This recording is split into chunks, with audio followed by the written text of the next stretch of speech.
नमस्कार, मेरा नाम है मीनू झा और आप देख रहे हैं प्रणाम इंडिया।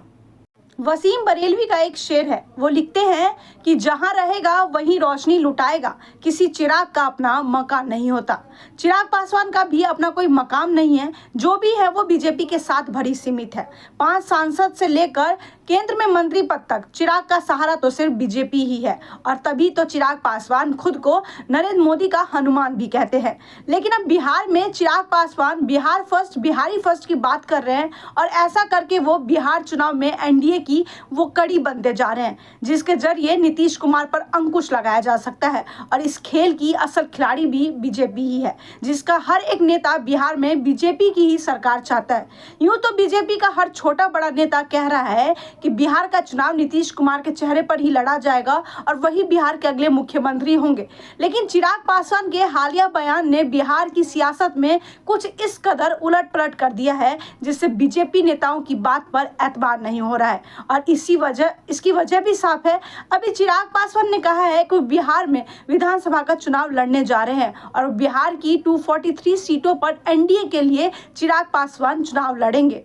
अब कहने वाले कह रहे हैं कि चिराग पासवान बिहार की राजनीति में दखल देने की कोशिश कर रहे हैं और चाह रहे हैं कि मुख्यमंत्री नहीं तो कम से कम उप मुख्यमंत्री की दावेदारी तो उनको ही मिलनी चाहिए। लेकिन क्या सच में चिराग बिहार के उप मुख्यमंत्री बनना चाहते हैं और इसके लिए वो इतनी हाय तौबा कर रहे हैं? जाहिर है कि नहीं, उनका मकसद कुछ और है, क्योंकि उनके इस मकसद में तो सबसे बड़ा रोरा बीजेपी ही बनेगी, जिसके 2 कद्दावर नेता सम्राट चौधरी और विजय कुमार सिन्हा अब भी बिहार के उप मुख्यमंत्री हैं। और जिस फॉर्मूले पर बीजेपी बिहार का चुनाव लड़ने की बात कर रही है, उसमें भी आगे चलकर बीजेपी के ही नेता को उप मुख्यमंत्री बनाना है।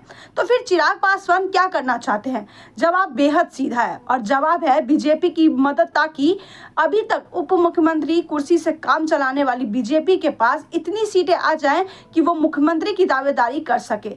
इसको समझने में ज्यादा दिमाग लगाने की जरूरत नहीं है, क्योंकि चिराग पासवान ने जो बयान दिया है, क्या वो बयान बिना बीजेपी की सहमति के दिया जा सकता है?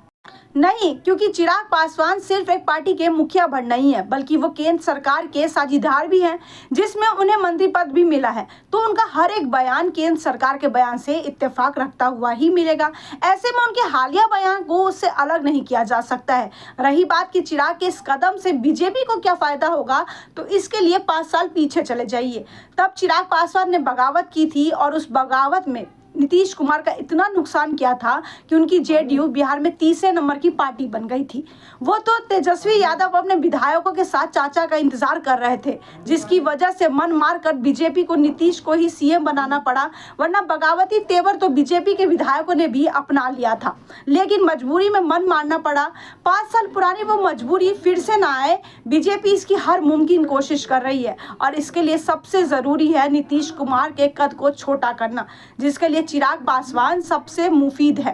2020 में अकेले लड़कर चिराग इस बात को साबित भी कर चुके हैं। ऐसे में चिराग पर दांव लगाकर बीजेपी उस स्पेस को क्रिएट करना चाहती है, जिसके जरिए नीतीश कुमार बार बार मुख्यमंत्री बनते आए हैं। यानी कि चिराग के पास इतनी सीटें हों कि बीजेपी उसका इस्तेमाल अपने मन माफिक कर सके। और रही बात कि चिराग का क्या फायदा होगा, तो चिराग को केंद्र में और भी बड़ा पद मिल सकता है, जिससे उनका कद भी बढ़ जाएगा।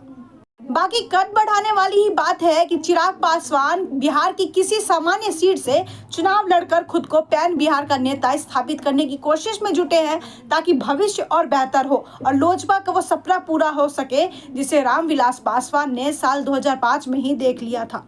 अगर आपको हमारे वीडियो पसंद आए हो तो इस चैनल को लाइक, सब्सक्राइब और शेयर करना ना भूलें।